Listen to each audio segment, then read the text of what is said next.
사도행전 19장 8절에서 10절 함께 읽습니다. 바울이 회당에 들어가 석 달 동안 담대히 하나님 나라에 관하여 강론하며 권면하되 어떤 사람들은 마음이 굳어 순종하지 않고 무리 앞에서 이 도를 비방하거늘 바울이 그들을 떠나 제자들을 따로 세우고 두란노 서원에서 날마다 강론하니라. 2해 동안 이같이 하니 아시아에 사는 자는 유대인이나 헬라인이나 다 주의 말씀을 듣더라. 아멘. 오늘은 금요 예배를 통해서 렘넌트 제자라고 하는 말씀을 받습니다. 사도행전 19장 8절에서 10절입니다. 바울 사도가요, 회당에 들어가서 렘넌트 운동을 했어요.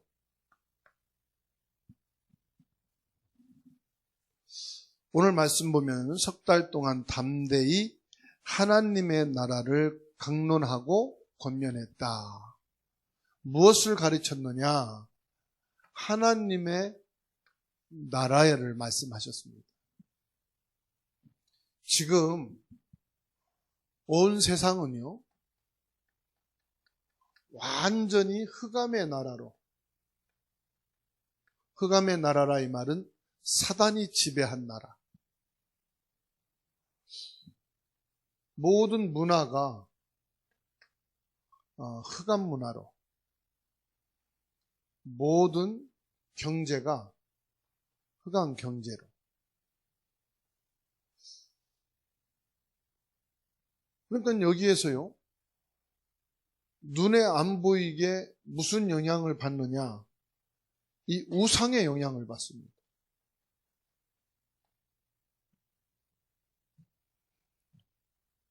전부 다 우상이라 이 말은 이 영적인 영향을 받는다 이 말이에요.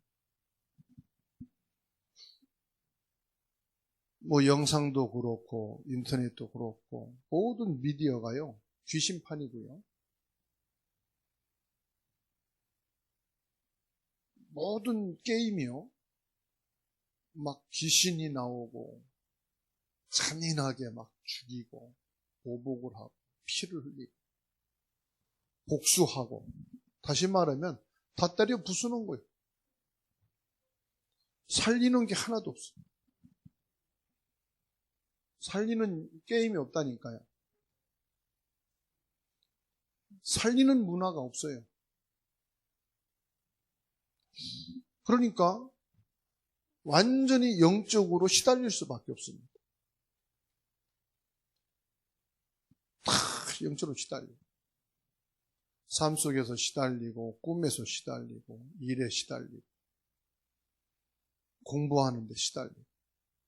심각합니다, 지금. 이러니까요, 영적 문제가 올 수밖에 없잖아요. 약으로도 안 되고, 의술로도 안 되고, 치료하는 길이 없어요. 그러니까 어떤 상태냐? 지금요, 방치되어진 상태. 치료할 수가 없으니까, 해결책이 없으니까 방치해 두는 거예요. 방치해 두니까 어떻습니까? 더 깊이 들어갑니다. 어느 정도로 깊이 들어가느냐? 아예 삶이 무너진 거예요. 삶이 안 되잖아요. 정상적인 삶을 살 수가 없어요. 코로나로 인해서요, 학교를 못 가니까 전부 다 온라인으로 수업을 바꿨죠. 온라인으로 수업하는데요, 그 몇 분 집중하고요, 그 외에는 전부 다 다른 거. 온라인 수업 틀어놓고 다른 거 하고 있다니. 그러니까 뭐가 안 되느냐? 완전히 이 상태가요, 분열 상태예요, 분열. 정치도 분열이고, 사회도 분열이고, 이념도 분열이고, 정신도 분열이고, 마음도 분열된 상태고. 어떻게 될지 모르겠어요. 정상적인 규모와 정상적인 일을 못해요. 제대로 자고 제대로 일어나고 제대로 출근하고 제대로 일하고 퇴근하고 이 삶이 안 된다니까. 이 삶이 완전히 무너졌어요. 거꾸로 하는 거예요, 이제 거꾸로. 그게 이제 정상이 돼버렸다만 이마만큼 분열된 상태. 다 무너져 있습니다. 무너져 있는 상태. 정신도 무너지고 마음도 무너지고 육신도 무너지고. 왜 그렇습니까? 이게요, 완전히 사단의 지금 함정에 빠져 있는 거예요. 사단의 틀에 완전히 묶여 있는 거예요. 여기에 뭐냐? 하나님의 나라가 임해야 되는 줄로 믿습니다. 하나님의 나라 뭡니까? 보좌의 축복이 임해야 돼요. 시 공간을 초월하는 하나님의 역사가 임해야 돼요. 여기에 하나님의 축복인 이 빛의 축복이 임해야 돼요.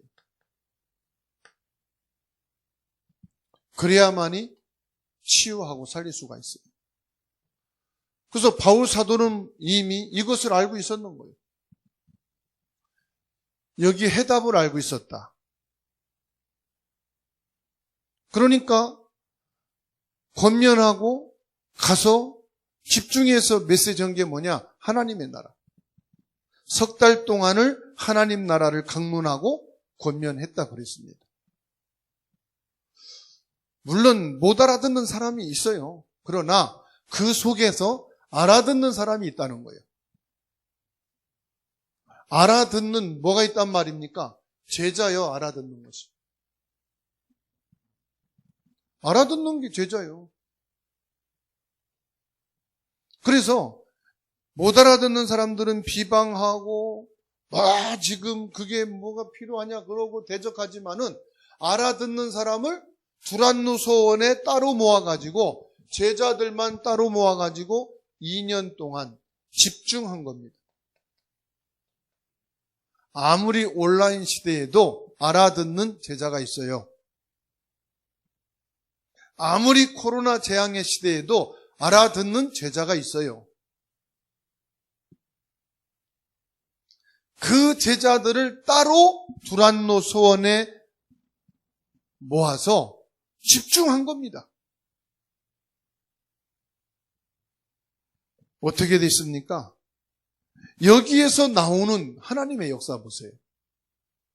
하나님의 나라를 강론하고 권면하며 여기에 보좌의 축복, 시공간을 초월하시는 하나님의 역사, 빛의 축복이 임하는 제자들을 붙잡고 2년간 집중했더니 어떤 일이 벌어졌죠?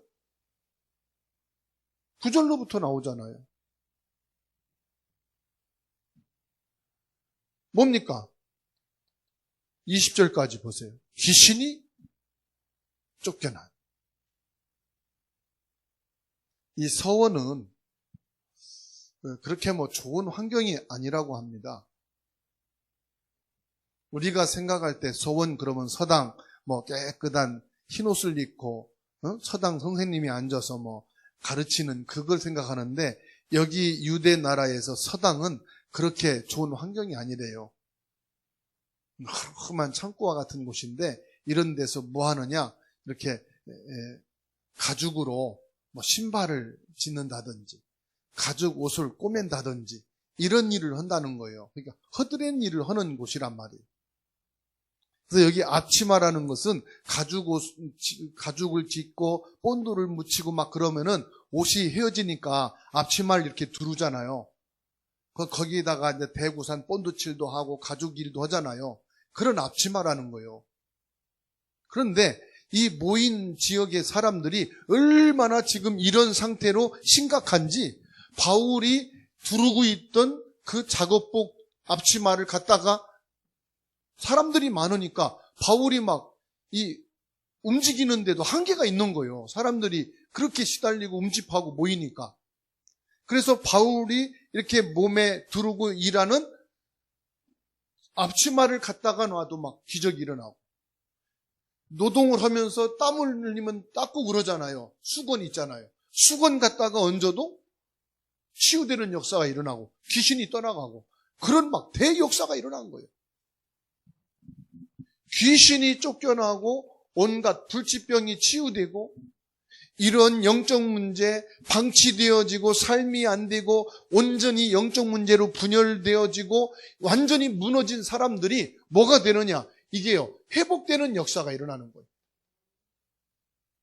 어떻게 합니까요?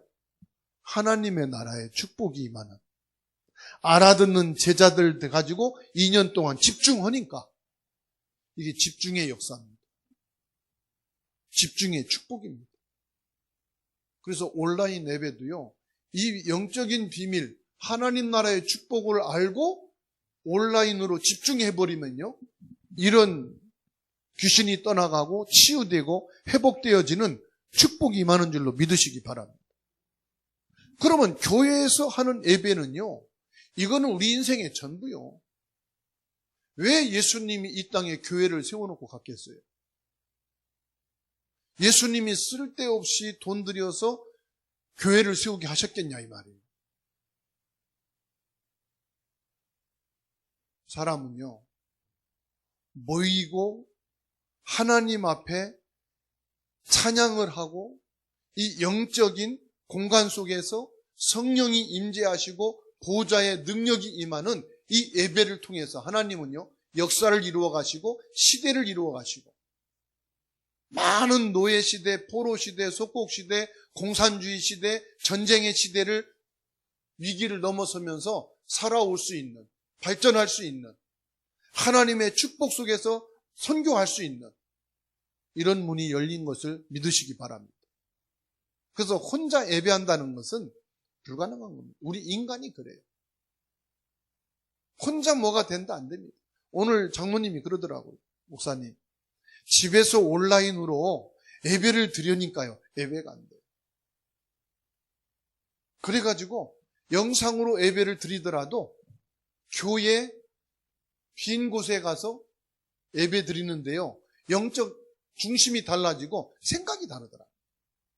영적인 은혜가 다르다는 거예요. 그래서 큰 교회는 99명까지 모이거든요. 그래서 큰 교회는 뭐 2,000명, 5,000명 모이는 교회는 99명까지 모이게 되니까 선착순이래요. 그리고 교구별로 이번 주는 이쪽 교구, 다음 주는 저쪽 교구, 왜 이쪽 교구 했으니까 그 교구도 선착순으로 와가지고 99명 되면 문 딱 닫는데 들어갈 수가 없대. 이게 법이니까. 그래서 본당은 99명이고 다른 부속시설 있잖아요. 거기 가서 영상 틀어놓고 예배 드린다는 거. 장로님인데도 집에서 예배가 안 된다는 거예요. 안 됩니다, 집에서. 뭐가 안 되느냐? 영적 예배가 안 돼요. 이랬더니요, 어느 자매가 그래요. 목사님,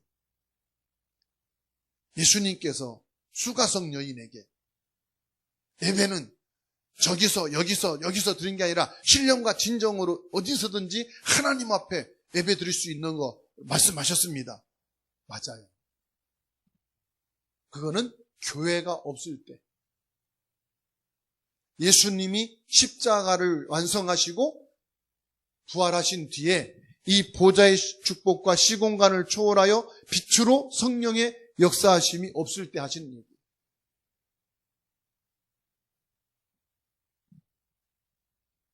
그러니까 이 참복음, 참제자가 일어나면은 이 보좌의 축복, 하나님 나라의 역사가 이루어진다는 사실을 믿으시기 바랍니다. 이때 어떤 일이 일어납니까? 로마서 16장 25절의 말씀, 복음의 능력의 비밀이 나타나는 거예요. 복음의 능력이 깨달아지고 여기에서 뭐냐? 복음에 대한 진정한 감사가 나오는 거예요. 그리고요, 이 26절의 말씀처럼요, 매일 새 틀이 갖춰지는 거예요. 예배 드릴 때마다요, 새로운 틀들이 세워지는 거예요. 각인 뿌리 체질. 그러니까 혼자 있을 때는 이게 안 되는 거예요. 성도의 교제와 그랬잖아요. 내가 힘들고 어려운 가운데 예배를 승리했는데 와서 보니까 나와 같은 어려움에 있지만은 더 힘든 상황에서도 믿음을 가지고 예배하는 사람 왔어요. 그걸 볼 때 또 은혜가 되는 거예요. 성도의 교통하심. 그리고 어떤 사람은 나보다 훨씬 난데도 믿음이 없으니까 완전히 불신앙 속에 잡혀. 저런 사람도 있구나. 이렇게 성도의 교통과 교제를 통해서요, 쇠틀이 갖춰져. 나는 하나님 앞에 참 감사해야 되겠구나. 난 하나님 앞에 겸손해야 되겠구나. 이게요, 성도의 교제와 성령의 교통하심 속에서요, 이 모임의 축복이 임하는 거예요. 27절의 말씀입니다. 영원한 작품. 뭐지요? 나에게 전달되어지는 메시지가 있어요. 그 메시지가 어떻게 됩니까? 우리에게 각인 내리고 뿔이 되고 체질이 되어집니다. 이런 응답과 축복이 참 임하게 됩니다. 그리고 우리에게는 뭐가 있습니까? 소망이 있어요. 무슨 소망이 있느냐? 렘넌트를 키우는 소망이 있어요. 창세기 39장 1절로 6절. 이 요셉 같은 제자를 키우는 줄로 믿으시기 바랍니다. 요셉이 최고의 어려운 시련 가운데 빠졌지만 항상 하나님이 나와 함께 하신다. 여러분, 자녀들 중에 요런 렘넌트 하나만 딱 세워지면 끝납니다. 그죠? 아닌가요? 맛있는 거 잘해주고, 교육 잘 시켜주고, 배경이 되어주고, 성경할 수 있는 많은 것을 충분하게 지원해주고, 그렇게 할 수 있는 부모라면 감사하죠. 그런데 그게 아니래도요, 이 요셉처럼 아주 낮은 자리에서 고생할지라도요, 이런 렘넌트 제자가 딱 여러분 안에 세워지면 가정도 세워지고 가문도 세워지고 시대와 민족을 세워지게 하시는 줄로 믿으시기 바랍니다. 그러면은 요셉 같은 렘넌트 제자가 여러분 가정에서 자녀에서 일어나야 된단 말이에요. 일어나야 되겠죠? 안 일어나야 되나요? 자, 일어나야 되겠죠? 그럴 것 같으면은 그런 렘넌트의 발판인 부모는 어떻게 해야 되냐? 보세요. 문제인데 문제가 아닌 부모가 딱 돼 있으면 돼요. 요셉과 같은 렘넌트 제자는 그 부모가 언약에서 발판으로 딱 되는데, 오직 그리스도 복음의 사람인 부모라고는 뭐냐? 문제가 왔는데 그게 문제가 아닌 부모 앞에서 이런 언약의 렘넌트 제자가 세워지는 거예요.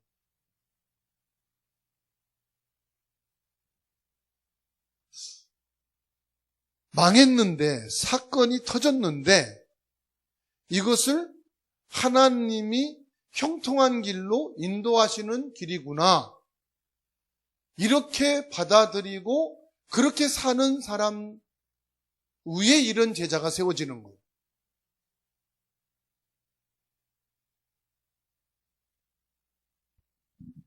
문제만 오면은 호들갑이고, 문제만 오면은 퍼덕퍼덕 프라이팬에 기름처럼 튀고, 모든 것을 포기하고 하느니 안 하느니 그러면은 거기에서 요셉과 같은 제자가 나오겠어요? 똑같이 문제가 오면 퍼덕퍼덕 뛰고, 조금만 되어지면 흥분하고 안 되면 다운되고 믿느니 안 믿느니 상느니 죽느니 망하느니 이렇게 되는데 거기서 어떻게 렘넌트 요셉과 같은 제자가 나오겠어? 그렇죠. 복음은 맞는데 복음이 뭐냐? 문제가 왔을 때 복음이거든. 사건이 왔을 때 복음이거든. 무너지고 실패했을 때가 복음이거든. 잘 되고 형통하고 기분 좋고 아멘 할 때 복음은 누구나 복음일 수 있어요. 야곱을 보세요.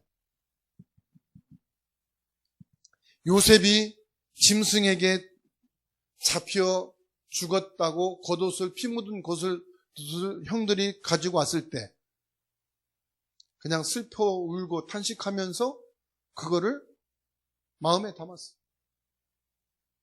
요셉이 살아있다고 할 때, 총리가 되어 있다고 할 때도 요셉도 그렇지만은요, 그 야곱이 어땠을까요? 문제를 문제가 아니게 보는 사람.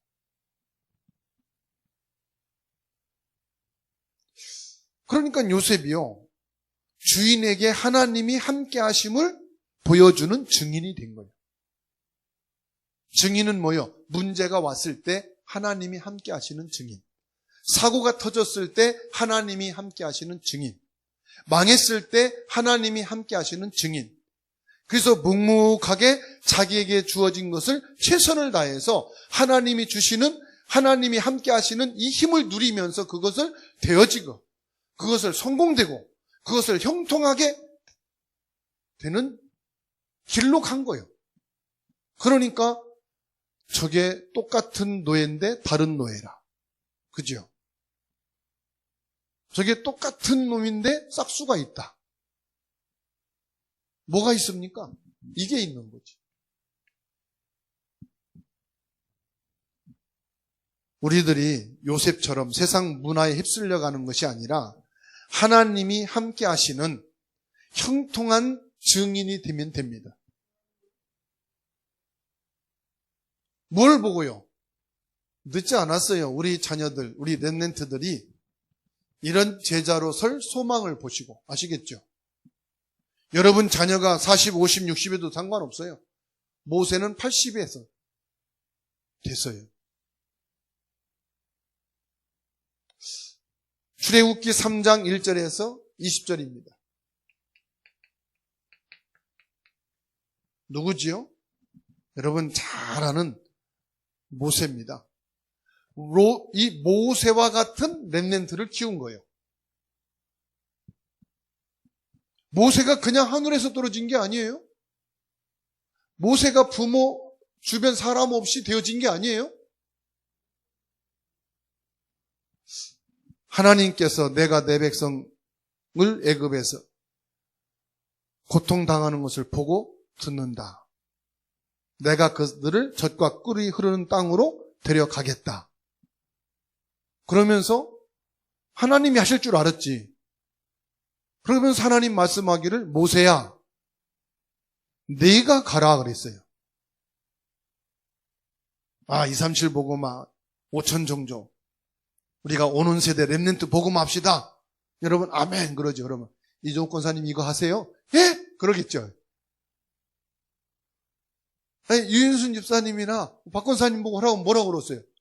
내가 어떻게 해요? 그러죠? 당연히 그럴 거예요. 모세가 그럽니다. 예? 젖과 꿀이 흐르는 땅으로 데려간다니까 아멘 할렐루야 그렇게 해야지요. 나도 그 소원이 있죠.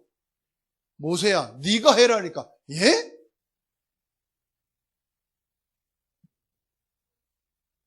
하나님이 하시는데 하나님이 누구를 통해서 한단 말입니까? 나를 통해서 하시겠다는 거예요. 하나님이 하시는데 너는 그냥 심부름만 하라는 거예요. 심부름이 어려워요? 쉬워요? 심부름다운 심부름은 어려워요? 쉬워요? 쉽잖아요. 내가 하려면요. 내 힘이 필요하잖아요. 모세의 힘이, 모세의 것이 하나님 앞에는 아무것도 필요가 없는 거예요. 너는 그냥 심부름만 해라. 무슨 심부름이요? 하나님이 주신 말씀이면 말씀 가서 전달하면 돼. 그렇죠? 사무엘상 3장 19절입니다. 여러분, 복음은 쉬운 거예요. 믿음은 아주 쉬운 거예요. 자다가 떡 먹는 것보다 더 쉬운 게 믿음이에요. 목사님 다 어렵던데요? 지가 하려고 하니까 어려운 거예요. 그죠? 사무엘상 3장 19절에 보면은 사무엘과 같은 렘넌트를 우리는 키워야 돼요. 이 사무엘 렘넌트가 하는 말 한마디도 땅에 떨어지지 아니했다. 아멘? 여러분, 가정 안에, 교회 안에 렘넌트들이 하는 말을요, 귀담아 들으세요. 왜? 렘넌트의 말은 땅에 한마디도 안 떨어진대요. 어른들의 말은 떨어질 수 있어도 렘넌트의 말은 안 떨어져. 여기 그랬잖아요. 사무엘의 말은 안 떨어졌대, 땅에.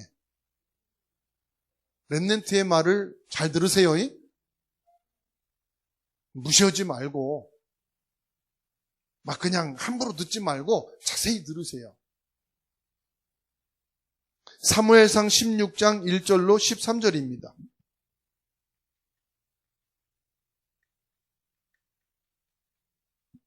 다윗이죠.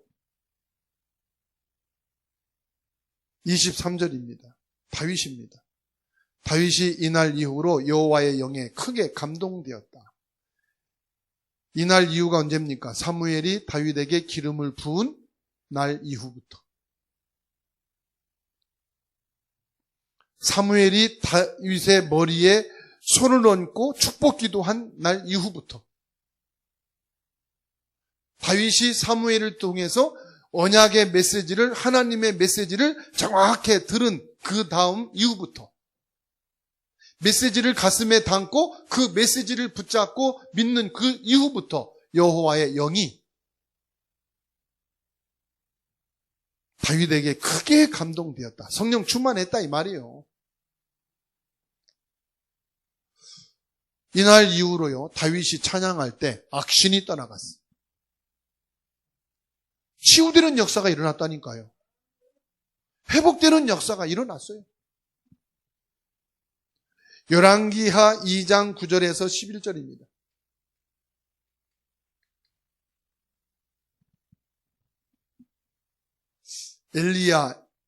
엘리사처럼 갑절의 영감을 주옵소서.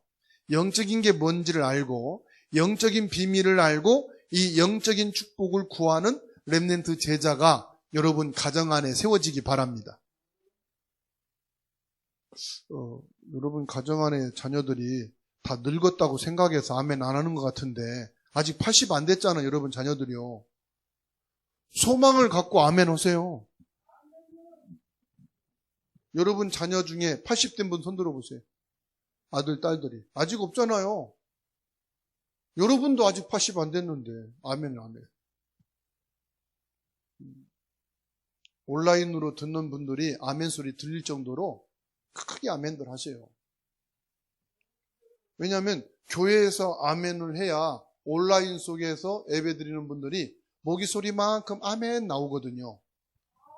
여러분들은 목 터지라 아멘 해야 온라인으로 듣는 분들이 목이 소리만큼 아멘 하네 나도 아멘 해야지 속으로 아멘 그런다고. 그래서 온라인으로 지금 예배하는 분들 자녀가 80이 됐을지라도 이렇게 하나님의 말씀이 임하고 하나님의 언약이 성취되고 말 한마디도 땅에 떨어지지 않는 렘넌트 제자의 소망이 있기를 축원합니다. 이사야 6장 1절에서 13절입니다.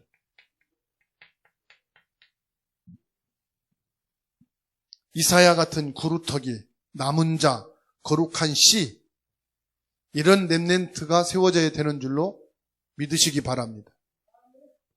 디모데후서 2장 1절에서 7절입니다. 바울은 결혼 안 했어요. 그렇지만 디모데 같은 제자 키웠어요. 목사님, 내 새끼는 희망이 없어요. 여러분, 우리 새끼는 희망이 없어도 디모데는 희망이 있잖아. 그러면 교회 안에 밖에 디모데 같은 렘넌트 제자의 소망을 가지시기 바랍니다. 조금 줄어드네. 밖에 있는 렘넌트 소망 가지라니까. 더 크게 소망 아멘이 나와야 돼. 많은 증인들 앞에서 내게 들은 것을 충성된 자에게 부탁하라. 렘넌트 제자를 키우는 것이 우리의 소망입니다. 아시겠죠? 솔직히 건물은 없어도요, 렘넌트 제자 키우는 게 장땡이요. 그게 최고 지혜 있는 거예요. 건물 짓느라고 빚지고 돈 막 거기 뿌려박는 것보다요, 렘넌트 제자 하나 제대로 세워놓으면요, 이게요, 2, 3, 7, 5천 종족 세계 복음하고 남아요. 그죠? 그리고 복음 서신을 기록할 때 여러분의 이름을 다 넣어서 쓴다니까. 이런 렘넌트 제자 하나 세우면. 맞죠? 렘넌트 제자 아닌 사람한테 뭐 평생 밥 먹여주고 뭐 교육시켜주고 다 투자해도 지 먹고 사는 거 하나만 막 붙잡고 살면은요, 여러분 이름 안 나와요. 그러니까 렘넌트 제자의 소망을 가슴에 딱 담으시기 바랍니다. 아멘 좀 크게 하세요, 이런 때는. 자, 복음 누리는 렘넌트 제자 키워라. 무엇 누리는? 돈 누리는 렘넌트가 아니고, 성공을 누리는 렘넌트가 아니고, 세상 문화를 누리는 렘넌트가 아니고, 복음 누리는 다민족 렘넌트.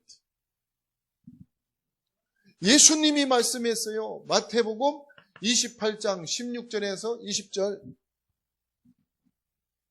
이게 부활 메시지이기도 합니다. 마가복음 16장 15절에서 20절. 사도행전 1장 8절. 모든 민족을 제자 삼으라. 우리가 언제까지 내 자녀, 우리 렘넌트만 보겠습니까? 여러분, 우리나라가요, 어마어마한 저임금으로 노동력이 얼마나 자원이 많은 나라인지 모릅니다. 그래서 저 유럽에서요, 값싼 노동이 뭐냐? 방직 회사예요. 저 모슬렘권에 그냥 거저 모슬렘권 사람들 들여다가 방직 공장 해가지고요, 경제 부흥의 초석을 다졌다고요.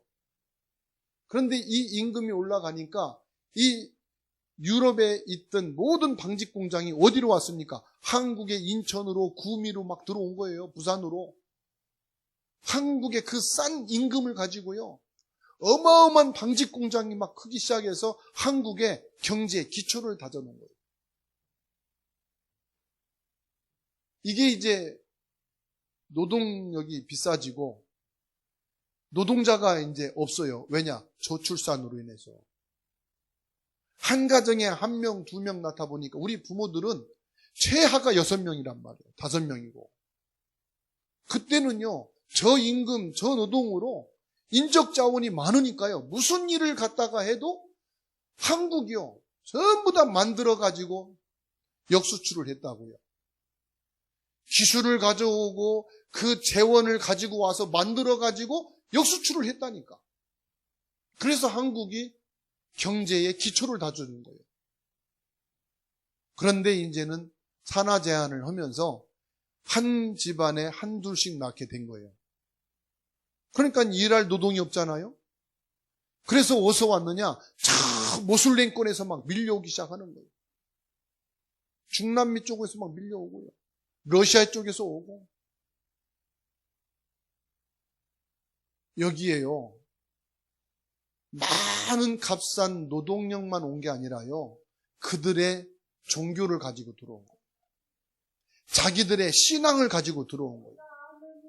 이게 대한민국이요, 완전히 우상판이. 무슨 우상입니까? 완전히 이 다문화 우상 종교가 되어버렸어요. 다문화 우상 종교가 됐어요. 우리 한국이. 심각합니다. 처처에 뭐냐? 다문화 우상 신전이 세워지고요. 모슬렘 신전이 다 세워지고. 먼저 예수님이 2000년 전에 아시고 말씀한 거예요. 부활 메시지를. 복음 누리지 않고 다른 거 누리다가 다 뺏긴다. 저 유럽에 바울 사도를 통해서 오직 복음, 원색 그리스도, 이 그리스도 운동이 일어나고 그리스도 바람이 일어나게 될 때는요, 저 유럽이 전부 다 흑암이 무너지고요, 흑암 문화가 무너졌는데요, 바울이 죽고 나서부터 섞인 복음, 종교가 일어나기 시작한 거예요. 그러다가 마틴 루터를 통해서 종교 개혁이 일어나면서 다시금 또 복음이 회복되기 시작했어요. 루터가 죽고 난 뒤에 저 유럽은 지금요 모슬렘화 되어져 가고 있어요. 천주교화 되고 있어요. 종교는 있는데 복음이 없어졌어요. 그게 뭘 가지고요? 산하 제한을 통해서. 저임금을 통해서 막 밀려 들어오고요. 이걸 어떻게 막습니까? 막을 길이 없습니다. 막는 길은 하나밖에 없습니다. 오직 복음 누려라. 그래서 부활 메시지를 한 겁니다. 2000년 전에 벌써 다민족이 밀려올 것을 아시고. 안 가고도 뭡니까? 모든 민족을 제자 삼으라. 벌써 말씀이 성취되잖아요. 예수 그리스도 이름으로 오는 사람들을 뭐냐? 그리스도로 치료해주고. 이들을 다민족을 보면서 뭐가 보여야 되느냐? 복음이 보여야 돼요. 로마서 16장 25절. 이들에게 복음이 필요하구나. 영세전에 감추어진 이 복음으로 이들을 새로 바꾸는, 재창조시키는 새틀이 필요하다. 이들을 새로운 작품으로 만들어서 이들을 중동 지역에 파송하고 모슬렘권에 파송하고 저 아프리카에 파송해가지고 그 현장을 뒤집는 것이다. 복음 누리는 다민족 렘넌트를 키우라. 다시 말하면 무슨 말입니까? 사도행전 2장 1절에서 47절을 말씀합니다. 이게 무슨 말씀입니까? 성령의 역사 속에 들어가면 되는 거예요. 성령의 바람 속에 들어가 있으면 돼요. 우리가 할 수 있는 게 아니에요. 주사랑교회가 어떻게 합니까? 김은시 목사가 뭘 합니까? 우리가 무엇을 할 수 있겠습니까? 보좌의 축복 속에 들어가면 돼요. 하나님의 나라 속에 있으면 돼요. 성령의 역사 속에 있으면 돼요. 성령이 불같이 바람같이 일어나니까. 집에 불 난 것은 소방관이 끌 수 있지만 성령의 불은 소방관이 끌 수 없고 사람이 끌 수 없어요. 태풍은 사람이 준비하고 대피할 수 있지만 성령의 바람이 부는 것은 아무도 막을 수가 없어요. 우리가 이 성령의 역사 속에 들어가 버리면 됩니다. 사도행전 2장 1절로 47절 속에 들어가면 되는 줄로 믿으시기 바랍니다. 그러니까 어떻습니까? 여기에 아무도 모르는 2장 9절에서 11절. 이런 역사가 일어나잖아요. 15나라의 사람들이 밀려오는 거예요.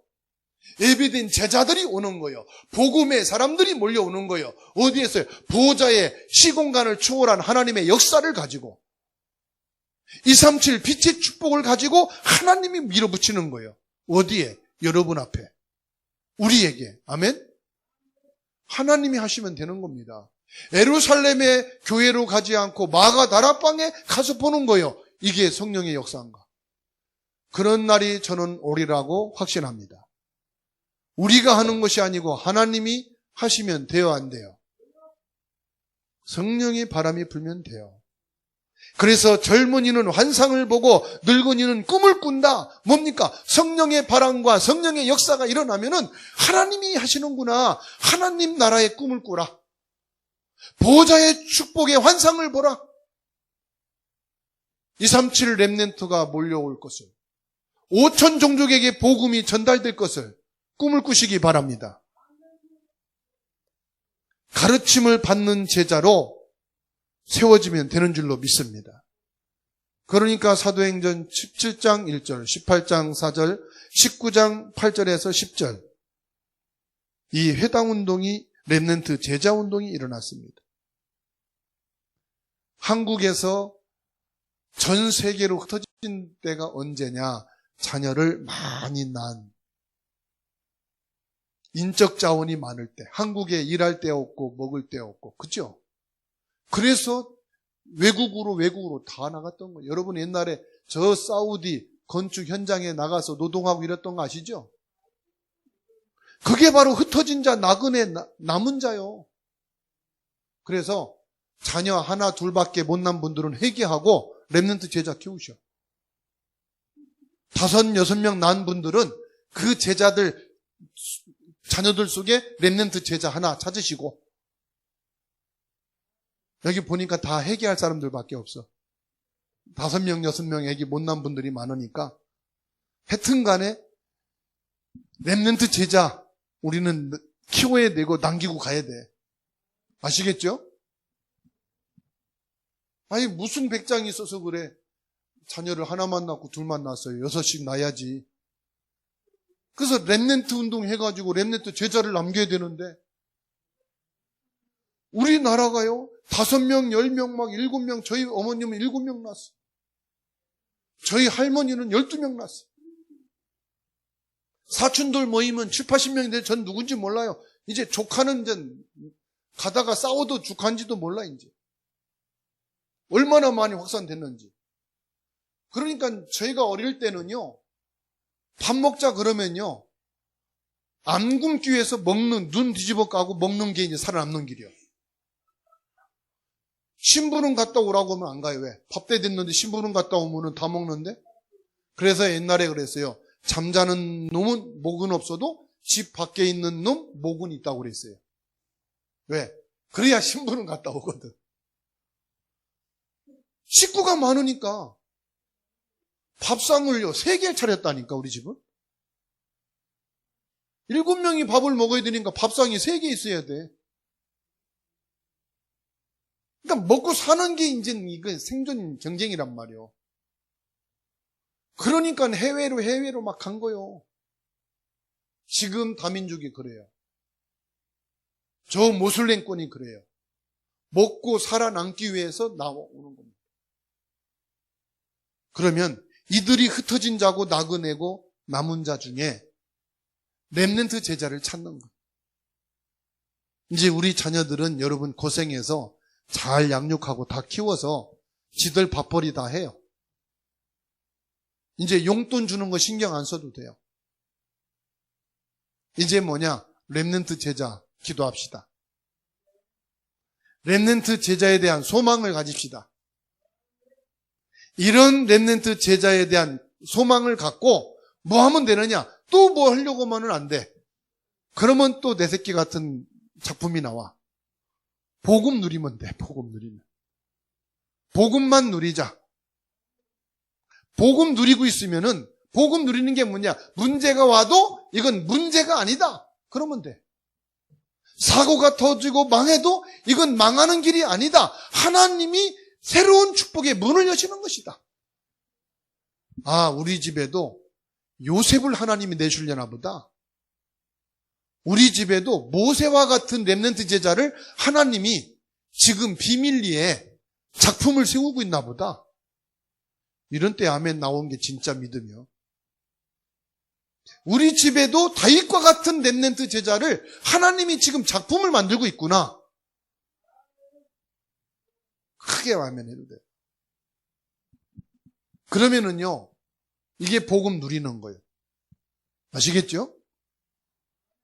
내 눈앞에 칼을 갖다 딱 대도, 아, 하나님이 나를 스데반 집사처럼 불러가시고 내 뒤에 바울 같은 전도제자를 세우려고 내 앞에 칼을 갖다 댔구나. 그래, 이 칼이 문제냐?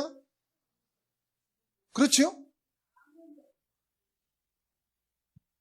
내게 있는 돈 손해보고 돈을 뺏어가도 하나님이 빛의 경제를 주시려는가 보구나. 그래, 다 가져가라.